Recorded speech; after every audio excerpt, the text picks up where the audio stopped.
My name is Johanna Björkholm, and I work at an organization called Kulturösterbotten in Finland.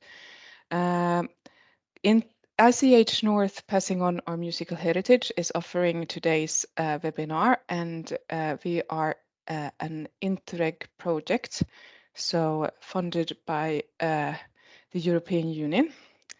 And just some very brief detail about the project. We will be working until the end of 2025. Our focus area is Northern Norway, Sweden and Finland. And we want to make traditional music visible and to focus on transmission and social innovation within this area, and also about on crossing borders, on collaborating over borders. So if any of you feel that this is something you want to be included in, please follow us and keep in contact. ICH North has 5 packages, work packages. We are creating a MOOC, a massive open online course on traditional music in the North and transmission. We are creating a digital interactive map about the Northern area and traditional music communities. I'm working in work package T, pedagogic material, new educational material to strengthen the traditional music. So that's the background for today's webinar. We think that people that actively work within the field need a little bit of collegial support and new insights and sharing knowledge. We have a work package on entrepreneurship and cultural tourism, and then we're also working with the major music archives and strategies for including local communities. The image here to the right shows some of the responses we have received when we at different festivals and venues have asked what do musical traditions and culture mean to you. So these are some of the perspectives we want to bring forward, that yeah, it's part of life and it's joy and it's an identity and it's important, very meaningful to a lot of people. And then just a few words about the partners who are ICH North. Who can you contact if you want to get involved? Our lead partner is Centria, University of Applied Science is in Kokkola, Finland. I think some of you are affiliated. Then we have other Finnish partners, Norway, University of Applied Science, my organization Kulturösterbotten, Kansanmusiikinstituutti, the Finnish Folk Music Institute. In Sweden we have Svenska Folkdansringen and Västernorrlands Museum, the Regional Museum of Västernorrland. And then in Norway we have UiT, the Arctic University of Norway. And today's program. I will stop talking about the project now, and we will start off with Siw Burman, who will talk about collecting and transmission of traditional music. Then we will take a few questions and comments directly spurred by Siw's presentation.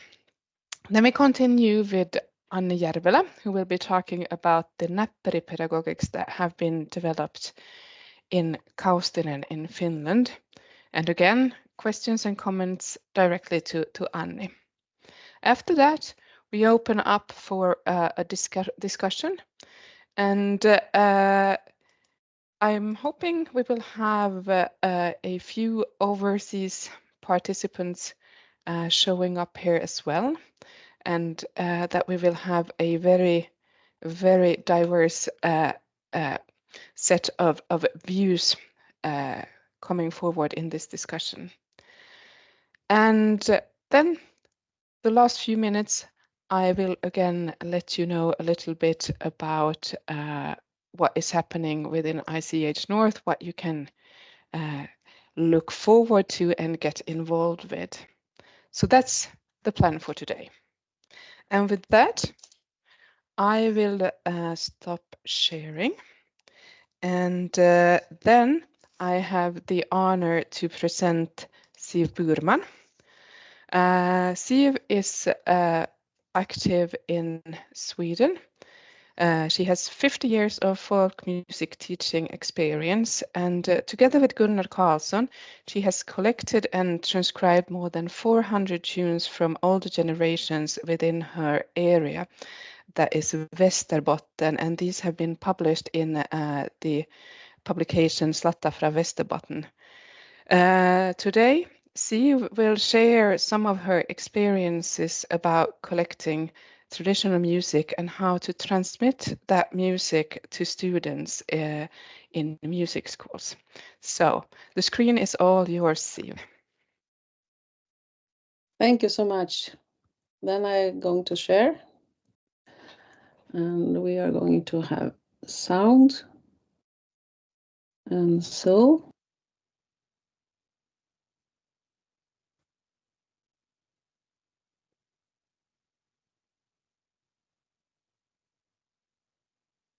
There.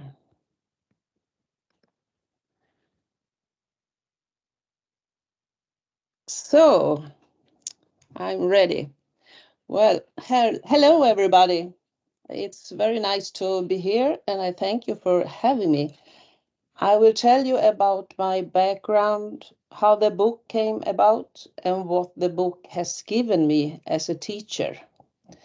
So you understand that I am a retired teacher for now, but I do a lot of things still. So here you have a map of this area, and you can see it's a big area. And Västerbotten is also big. It's about 450 kilometers from east to west and 25-30 from north to south. So it was a very big area. I will introduce myself first. As you heard, you can have questions afterwards. So my name also is Siw Burman. I was born in 1956 and I was raised in a small village called Lappvattnet. And it was in the former municipality of Burträsk. And you have a little yellow dot for Burträsk and you have a little yellow dot for Lycksele. Now you know the area. I grew up in a farming family where my father Maurits was a self-taught musician on accordion and violin. He had a twin brother who also played both instruments and they inspired each other from an early age. Their mother allowed them to borrow their father's accordion when he was working. That's how their musical journey started, playing at dance halls and weddings. And somehow it's my journey have started there too. So you can see my father with the accordion there. And he is about 30 years, I think. Music has been present in the home throughout my upbringing. In the 50s, a folk music group was started in Burträsk called riksspelman through Jon Erik Öst's initiative, a great folk musician from Hälsingland who moved to Västerbotten as an elderly man. Well, the twin brothers Maurits and Henry, you can see them in the front to the left and to the right. They participated, and when I was 12 years old and had been playing the violin for about 1 year, my dad took me to the music group. So this is my playmate in young age. He learned, and I learned to either accompany songs with chords or play the melodies. And you can remember this sentence. The repertoire consisted of folk music from all over Sweden, with a few tunes from the local area. My desire from an early age was to study music and teach violin. I had followed my dad and Uncle Henry. You can see them on the picture still there. So that was my basic education. I do a little fun with this because all these guys was called, they was always the young musicians. And you can see myself in the edge on the right. You can see my arm and my nose. And forward you can see my cousin, Roger, too. The repertoire I had then was actually only folk music. The path to studying was through a classical education. Fortunately for me, upper secondary school with music had been started in 5 places in Sweden. And at the age of 15, I went to Härnösand, 350 kilometers from home. In 72, I arrived there and experienced all kinds of music. I got to listen to Sweden's great folk musicians, Röjos Jonas Eriksson, Paul Olle, Erik Sahlström, Kalle Almlöv, Merit Hemmingsson, etc. I also met local tradition bearers in Västernorrland. After the secondary school, I came up to Norrbotten and Framnäs Folk High School.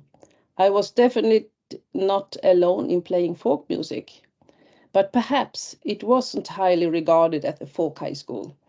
Now I got to start teaching at the youth association courses and music camps.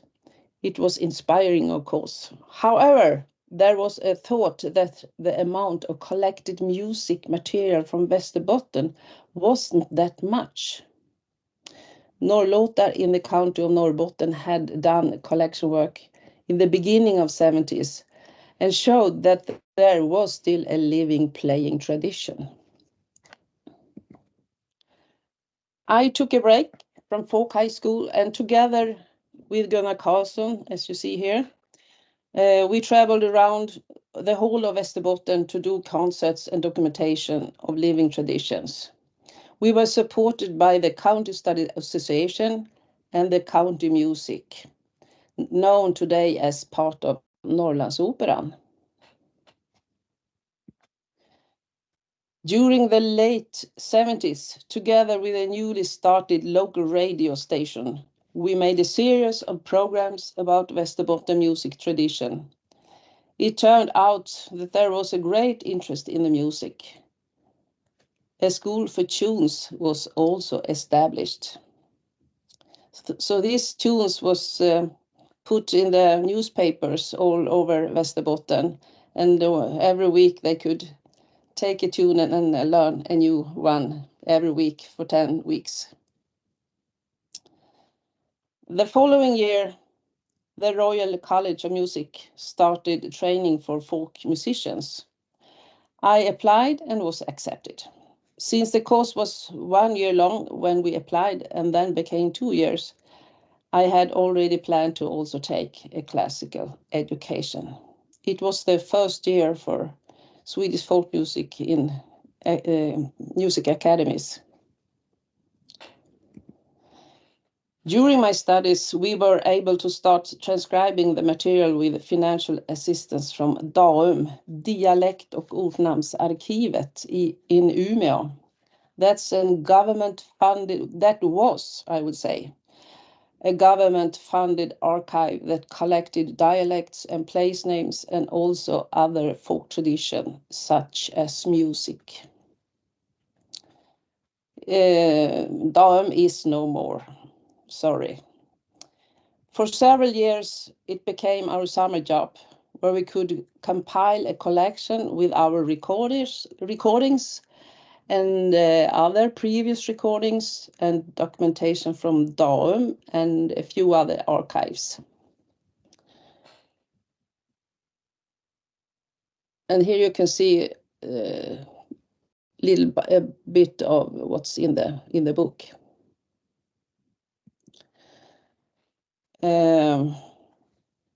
This is a poster that we had when we were doing this and were going out to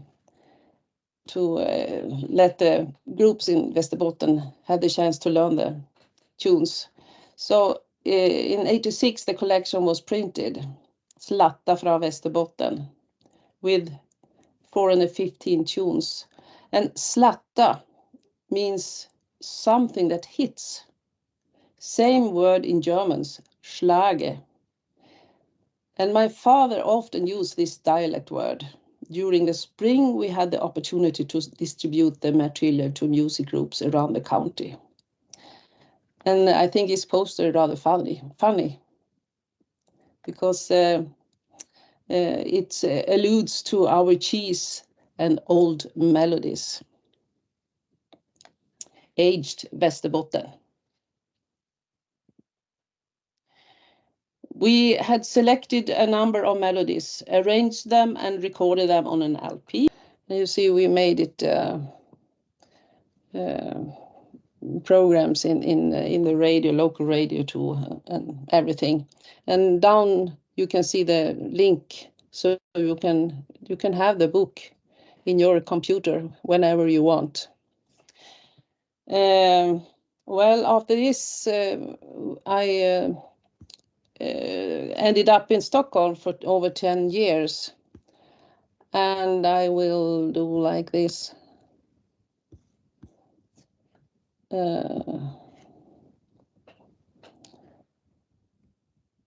Yes, and I had a position there, and I was involved in the string classes in Stockholm for about six years, and it was a new way to teach, and it wasn't so common in Sweden then, but I felt that it was like what I was trained in to do music in a group, so it felt like a spelmanslag. It was very nice, I thought, how I was thinking. And in that environment, it was fun to arrange melodies that could be used for beginners. Now the circle that I had from the beginning with my father was complete. And then it perhaps was there. You can see the old recordings I have been with.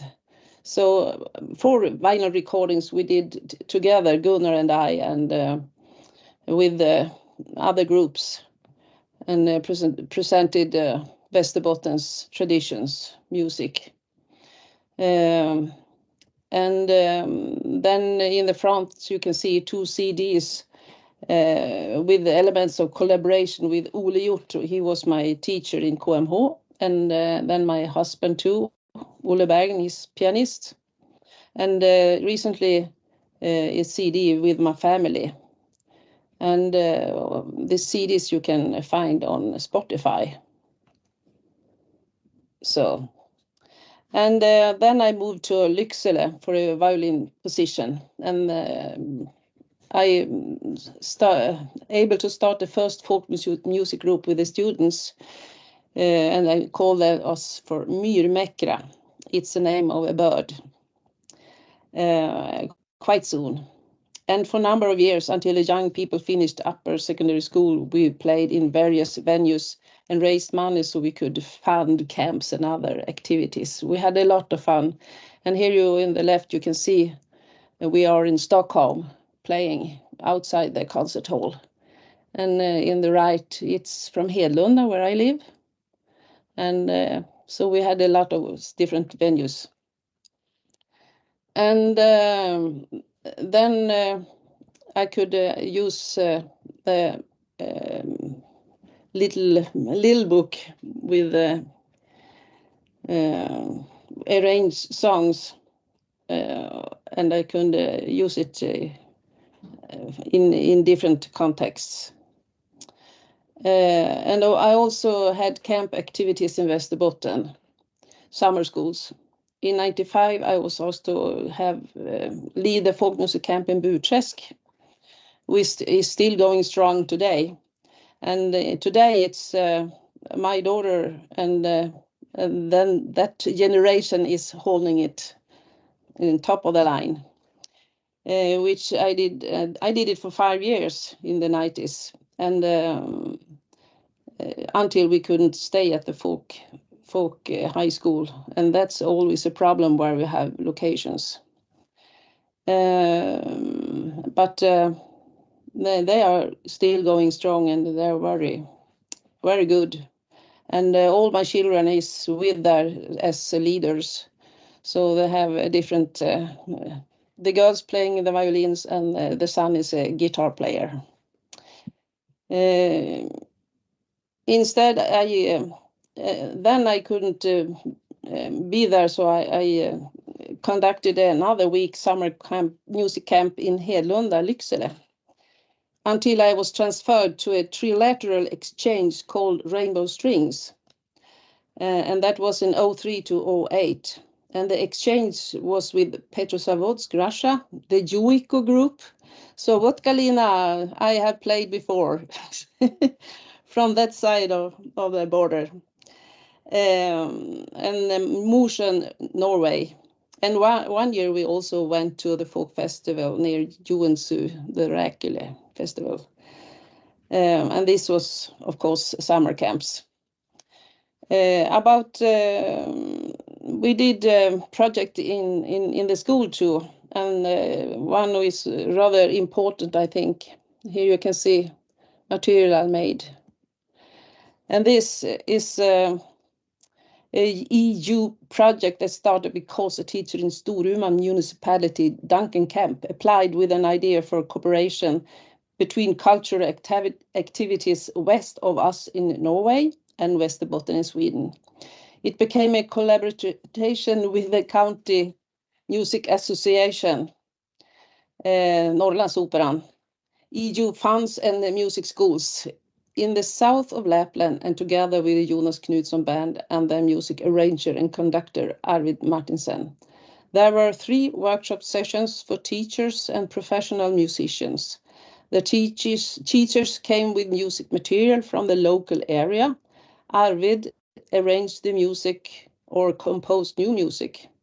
The students learned the material in their lessons and then met youth both from both countries. A side-by-side project with professional musicians, music teachers, youth in a symphonic setting, and choir. You can have a short view. Is that okay? I hope it makes sense this time. Yes. We go there. It's Sebastian de Bass playing the bass.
Now you have heard the Crescendo project and their orchestra.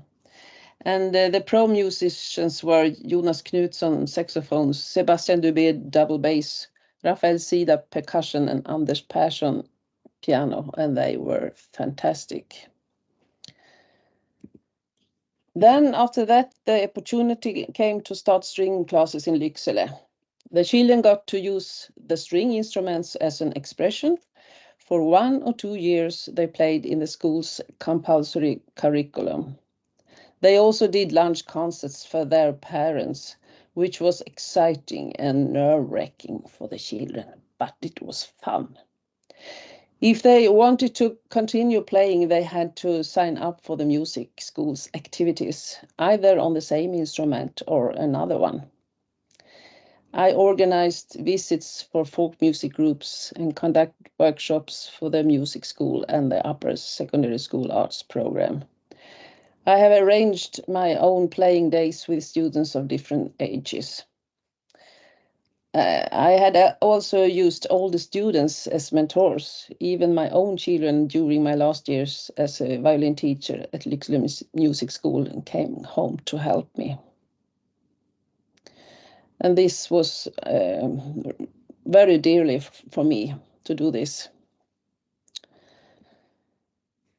And when we had gatherings, I always try to broaden the genres in the collaborative days we had in the music school. And for example, collaboration days with Norrlandsoperan. During the string orchestra days, among other classical and contemporary music, I always arranged a Västerbotten melody that was included in the collaborative repertoire. Here you can have another short viewing about that. And here I have arranged this tune from Wilhelmina.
So, could it go? Okay, we continue.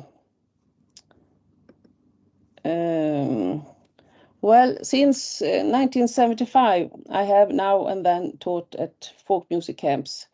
I had the chance to follow many young people on their musical journey from childhood to full-fledged folk musicians and seen the important role these camps play, as they themselves testify today.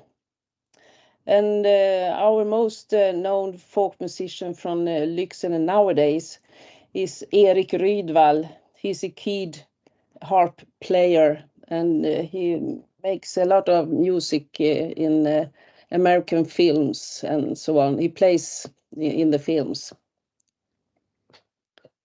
And here you can see pictures from my village. So I live in this environment. In 2011, I was the 6th Zone badge player who received the National Musician badge at the first performance. And then I was called riksspelman, National Fiddler. My daughters, Sandra Berggren, received the badge in 2019, and Lovisa holds the Zone badge in Bronze plus Diploma. So near the badge she can have.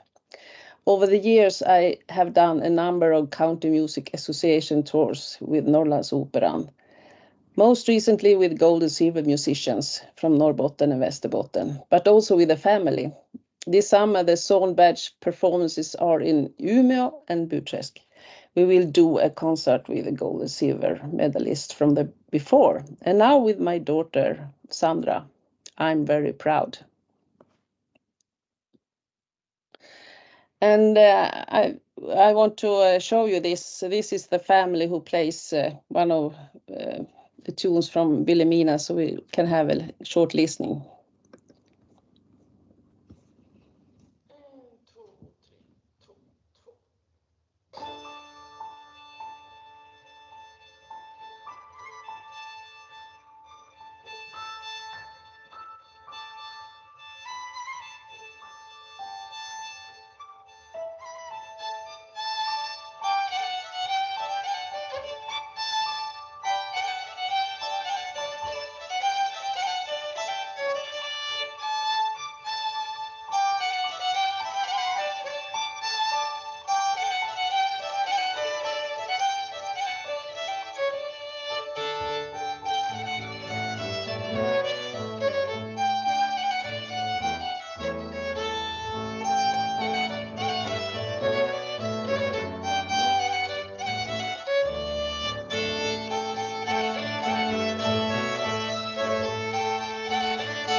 Okay, that could be enough. Then you can hear different ways to arrange the music, and that I think is very important to make it for several occasions. And in this way, I have tried to spread the knowledge about Västerbotten's folk music tradition. And thanks for the book that it was written. There is a lot of tunes and melodies to use for that. And now I have ours or others' children, they have taken over the baton for the future. So,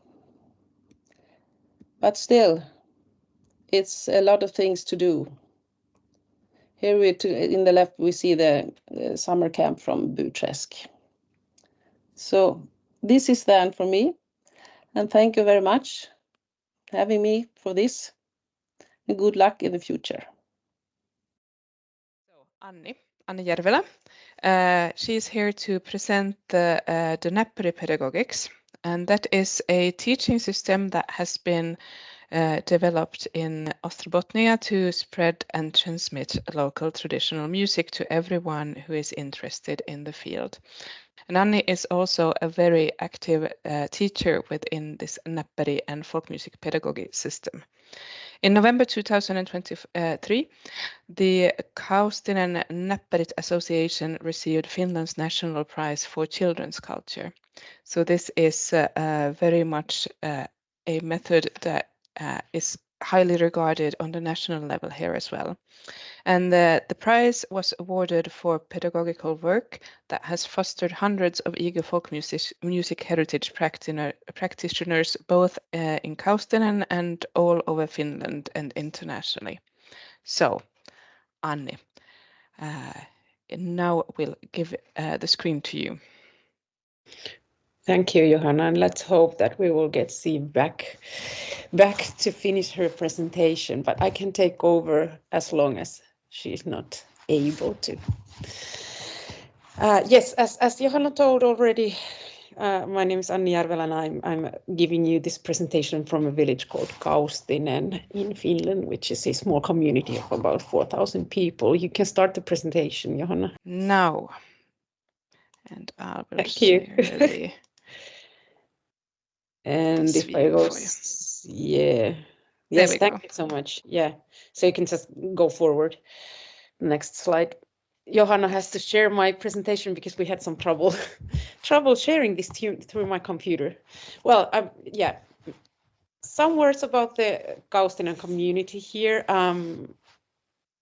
Folk violin has been played in Kaustinen since the 1700s, and nowadays we have hundreds of amateur musicians, dancers, and singers in all age groups, and in the surroundings area who actively practice the tradition. And the main event here is the Kaustinen Folk Music Festival, which is one of the biggest folk music festivals in northern countries. It's held in every July. And the folk fiddling style was inscribed to the UNESCO's list of intangible cultural heritage in 2021. And that was facilitated by the Finnish Folk Music Institute, which is also located here in Kaustinen, and also one of my employers. The tradition through the past 100 years has been mostly passed on within families, and the weddings have played a central role. The weddings here in Kaustinen could take up to 3 days, up until 1960s. Maybe that was the last decade when these huge, vast weddings were organized. And music was played all the time during these events.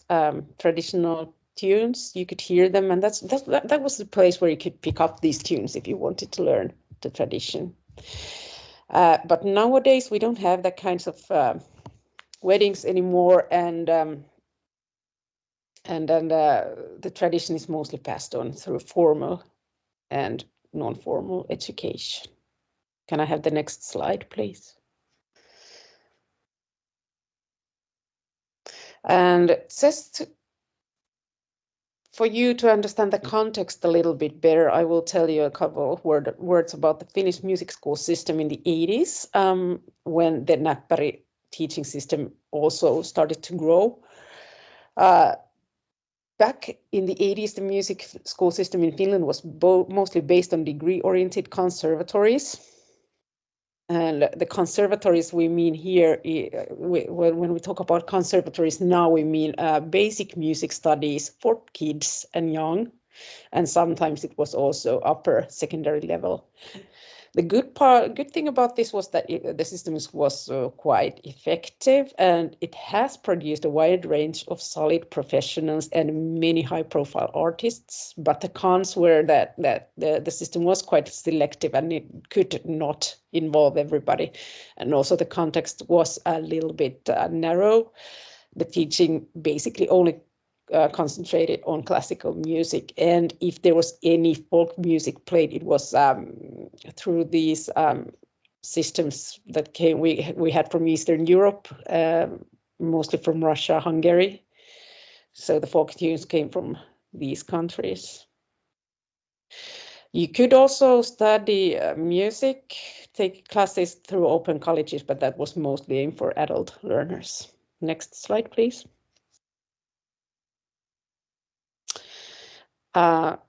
So this is the context where the Näppäri Pedagogics started to grow. It was established in the 80s in Kaustinen at one of these open colleges by Anni Järvelä, who is my father. And yes, he has grown up in Kaustinen himself and grew up with folk music. He's still one of these old guys who could attend to these huge, vast weddings and pick up the tunes from there, basically. But then he went on a classical training and became a classical orchestra musician. And I myself am born in Helsinki also, and some of my sisters as well, where he was working as an orchestra musician in the 80s. But then we decided to move back to Kaustinen, and what he came back to was that the situation that there was actually many kids playing, but not everyone could get tuition in these music conservatory systems because there was just not enough places. So you had to, the competition was quite hard.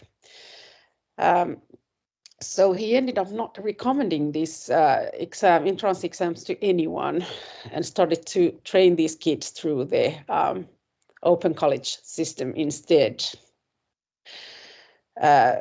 There you were not, you did not have to do these exams as you would have to do in the conservatory system, but you could do them if you wanted to.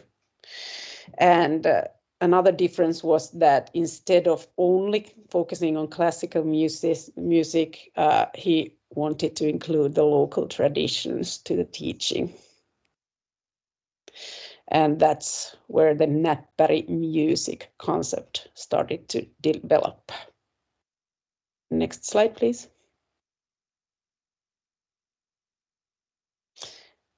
And here is some more information about the Näppäri music and teaching.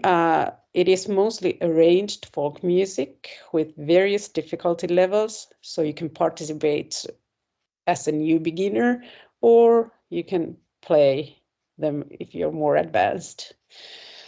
Basically, if I'm talking about violin playing, you could start joining by playing just open strings. Yes, and the tunes are mostly based on Finnish folk music, but also music from other countries is played a lot. And the reason why we don't use that much Kaustinen tunes in the beginning is that they are quite tricky. So that's why this kind of material got developed in the first place. So that this is kind of the way for kids to be able to dive into the world of folk music and then find more interesting things there as they develop as players. Näppäri music includes both traditional tunes and also new tunes. Singing is also important. Lyrics are both traditional and new. By singing, everybody can join, even if you wouldn't not play any instrument at all. But usually you do always play some instrument as well. And we do use influences from other genres, classical music, pop culture, all the other cultures, history, everything. So we often try to teach the kids something through the pieces.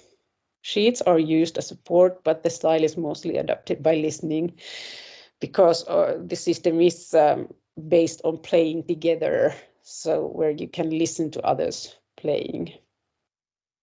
So we don't have we don't have conductors, we just have leaders. And also other genres are used in teaching, which is very important to note because, for example, myself, I grew up with the system. So I've grown up playing a lot of folk music, but I still became a classical musician in the end. But I've always played both styles side by side. So I think it's more, the philosophy is more about mixing and playing different styles side by side than only playing folk music. It's about like bringing folk music into the teaching, not taking everything else away from it. Next slide, please.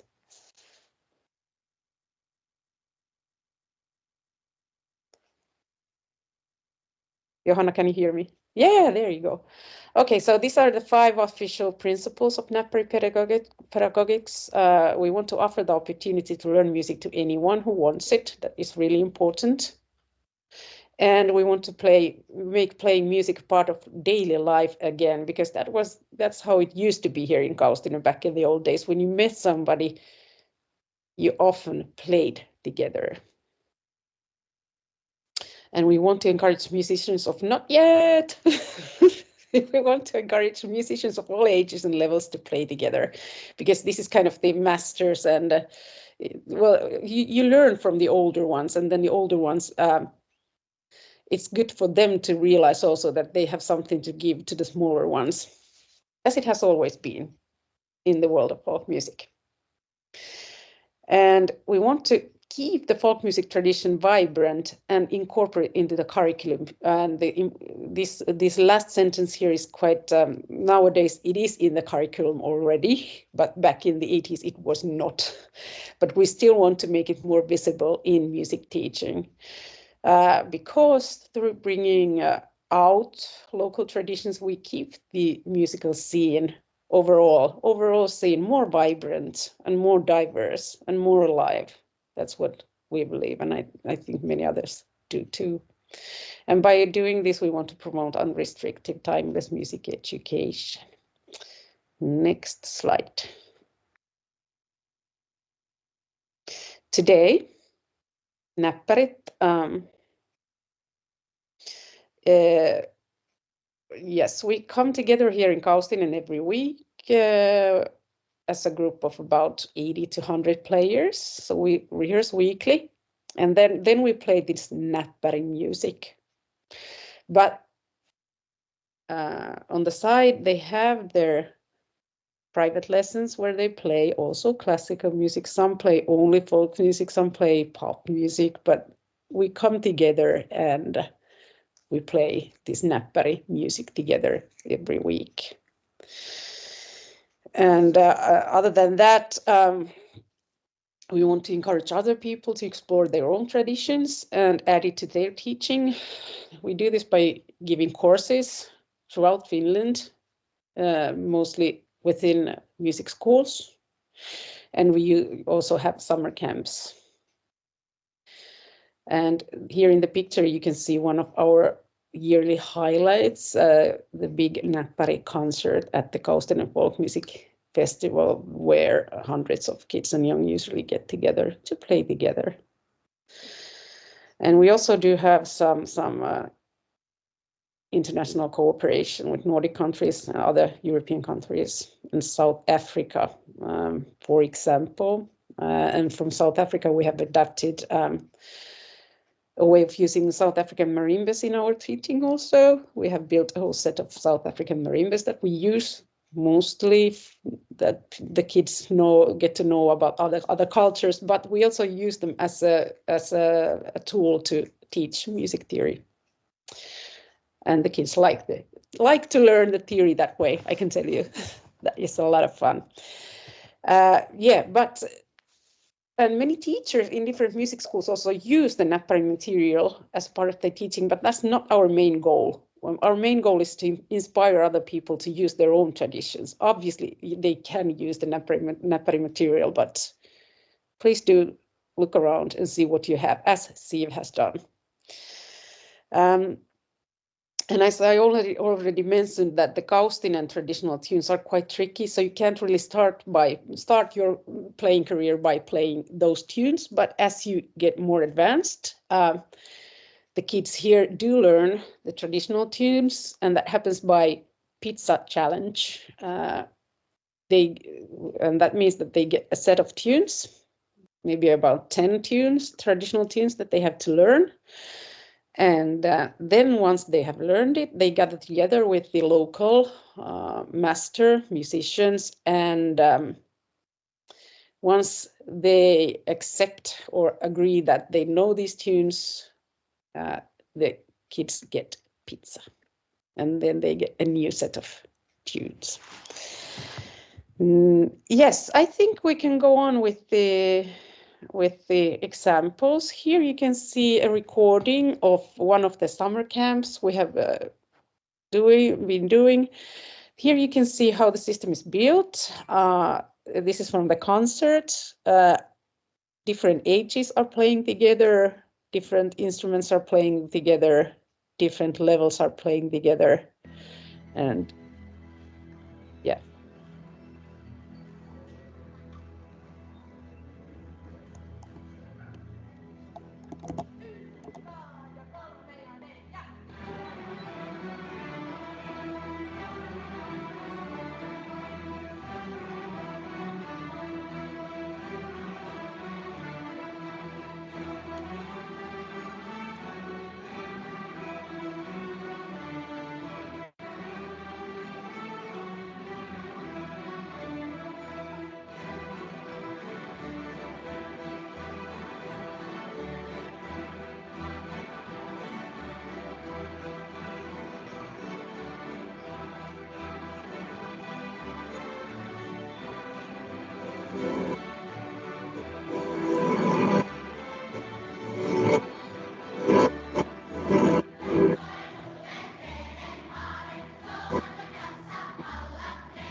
Okay, I think it's enough of this. So, thank you. So here you can see that the teachers are actually in the group. So, and then we teachers, we try to just follow each other and keep the group together. So next slide. Here's some traditional tunes, and this is the pizza challenge group, basically.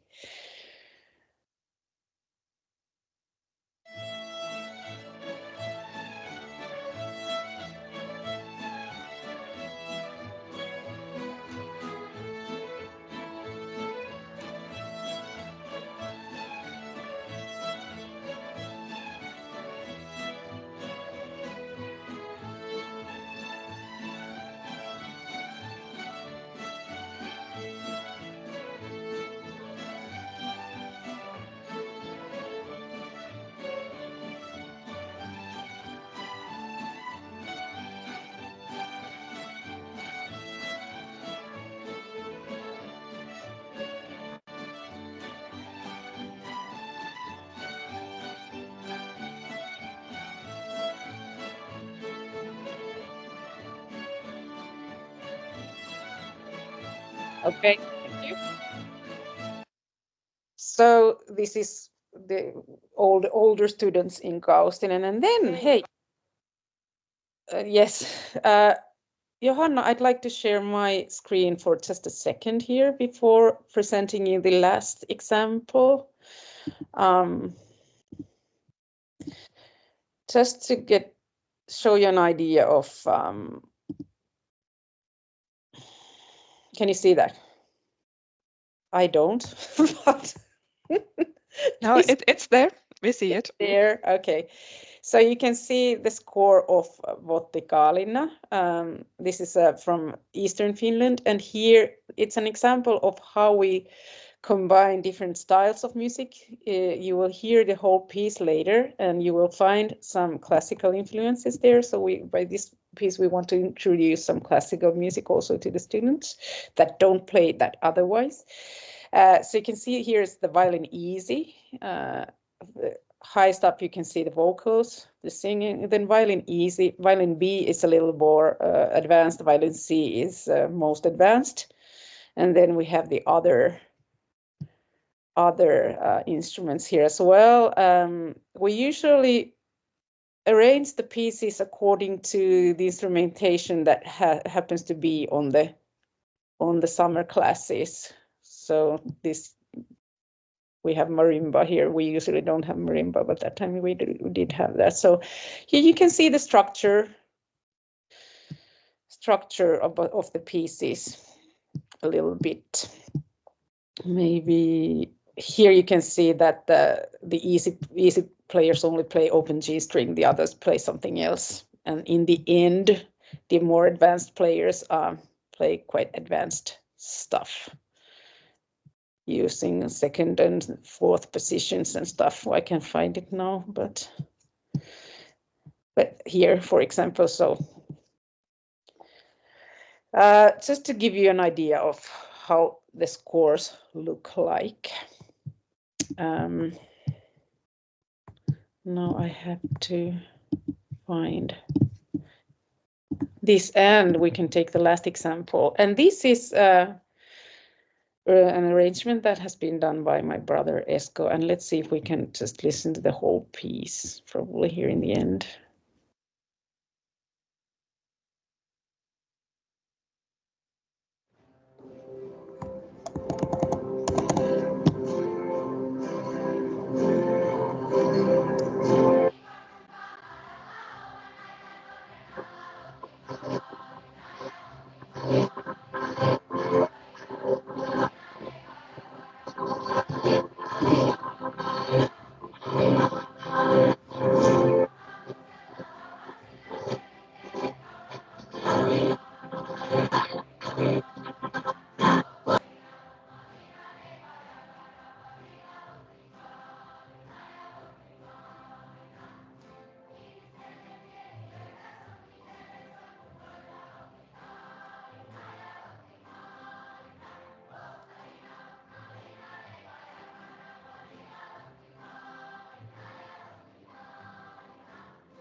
Anni, I have turned your mic on now since it was making some noise, so turn it back on, please.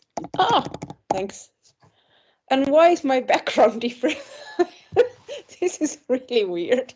Okay.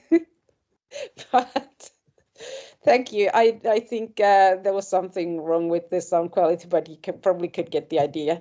Thanks. That's basically all I had to say. So if there's any questions, I'm happy to answer them.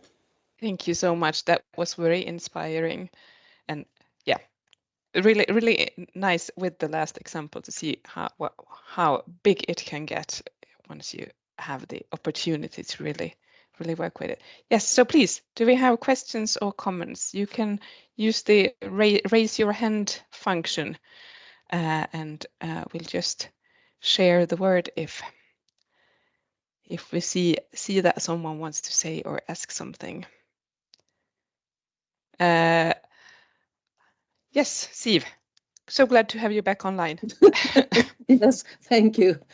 Well, I only saw you half the last of the program, but I wonder where from all comes the children? Is it from the north part? Where from are they? Yeah. Well, the Together. kids that play, we meet in Kaustinen every week. They are from the surrounding areas, but other than that, they come from all over Finland for the summer camps. Okay. Yes. How many are they in the summer camp? Actually, yeah, the summer camp that we have in Kaustinen has become, I guess it's the biggest in Finland now. So it's about 300. Wow. Yeah. And there are Swedes too, I think. We have a Nordic cooperation, which we plan to do again in 2025 when we invite people from other Nordic countries and Baltic countries. And so that's when we can get up to 500. Yes. We have a question Good. also in the chat here. Is it only group teaching, or do they also get individual teaching? They do get individual teaching. Yes. Yes. All the kids do have their own lessons, and that's where they play also classical music, so they can also do exams in classical music. But when they get together, they play this Näppäri material and traditional tunes. Yes. Thank you so much for this. I think I forgot to say, of course, you can also write questions and comments in the chat if you feel more comfortable using that venue. We have a comment as well. Amazing.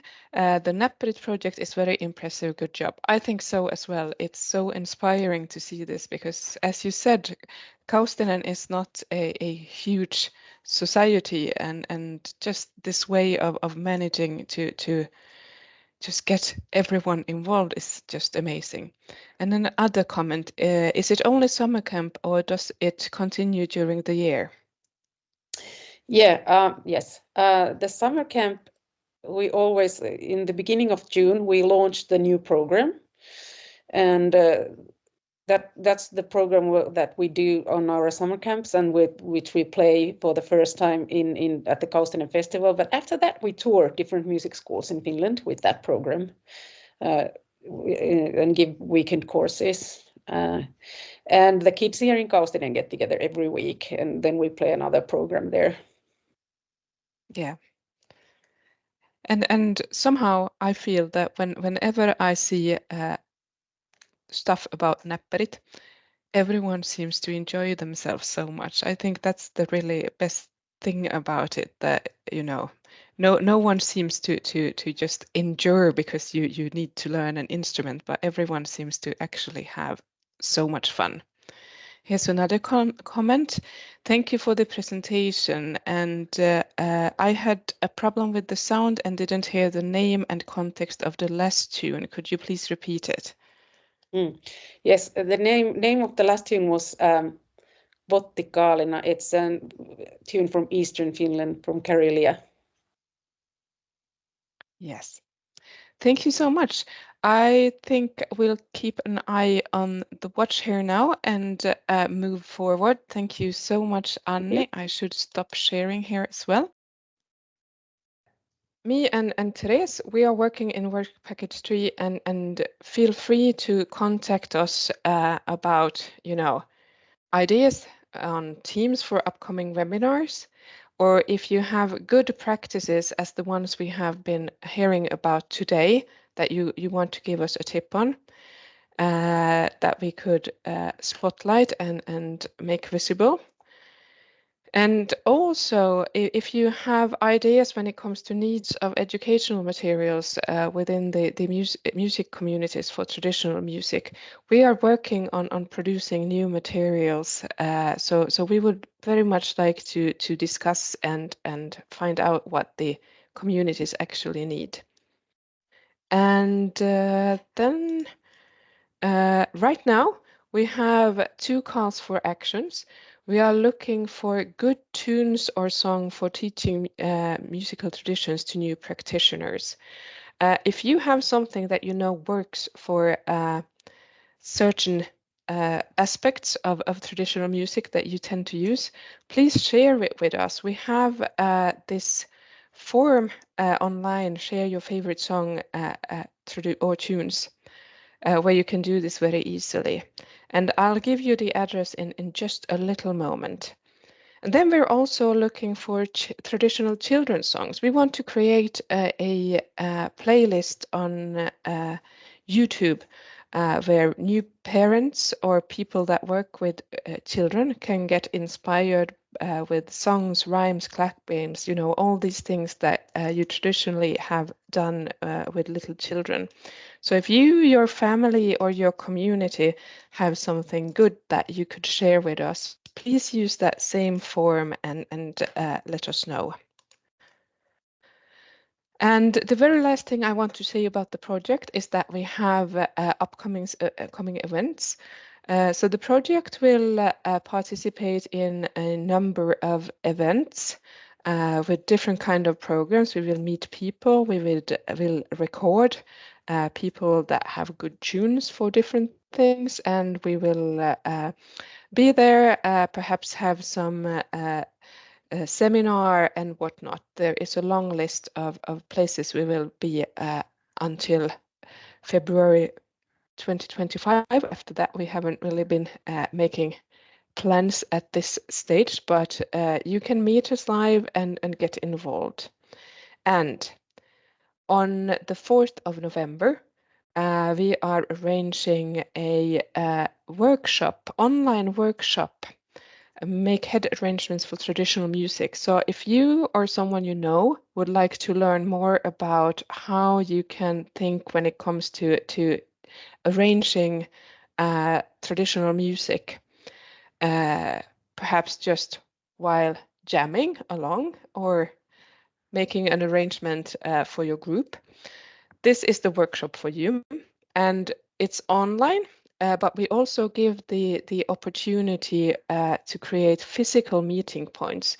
So, for example, in many of the partners' venues, there will be an invitation to come and join this workshop together with like-minded, and then you can try out the arrangement techniques together when we come to the practical part. Matthias Perez is our teacher for this one. So that we're really looking forward to. And if you or your organization would like to offer up your venue as a physical meeting point, that is still very much possible. So contact us in that case. And you contact us, for example, by scanning this QR code that takes you to the homepage. And I will also put the address for the ICH North homepage in the chat here now. So there we are. That's the invitation. We very much want to collaborate with you and get input from you.